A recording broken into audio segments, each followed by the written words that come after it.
Sementara itu pemirsa, menjaga ketahanan pangan sekaligus mewujudkan tabanan aman dan produktif di tengah pandemi COVID-19, Dinas Pertanian Destan Kabupaten Tabanan akan mengoptimalkan upaya pendampingan khususnya dalam penggunaan teknologi pertanian. Upaya tersebut sekaligus jadi alternatif apabila upaya pemanfaatan lahan tidur nantinya menemui kendala.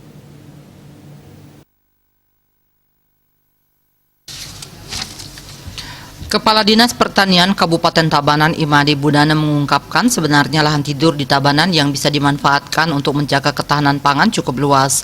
Salah satunya ada di sekitar kawasan Pantai Nyanyi, Desa Braban, Kecamatan Kediri, Tabanan. Sayangnya hingga saat ini data terkait lahan tidur yang bisa dimanfaatkan belum bisa dikantongi karena sebagian besar lahan tidur yang terpantau kepemilikannya sudah berpindah tangan 2 bahkan 3 kali.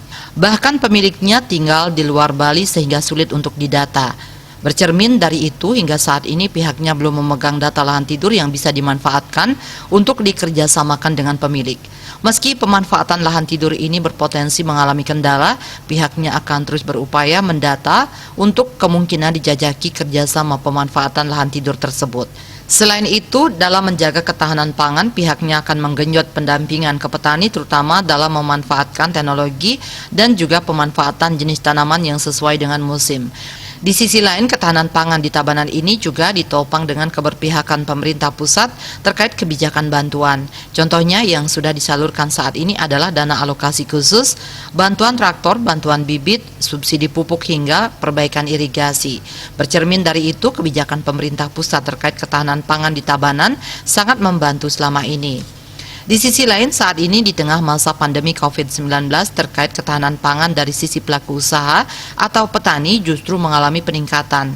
Peningkatan tersebut khususnya datang dari kalangan pelaku pariwisata yang sebelumnya mengalami PHK maupun dirumahkan karena terdampak COVID-19 sehingga mereka kembali lagi mengolah lahan pertanian. Ia memberi contoh di wilayah Slemadeg, banyak pinggir pematang yang dulunya tidak tergarap baik sekarang sudah dimanfaatkan dengan tanaman cabai dan jagung. Artinya masyarakat sudah mulai dari diri sendiri menjaga ketahanan pangan mereka sehingga permintaan bibit tanaman buah dan sayur juga cukup meningkat.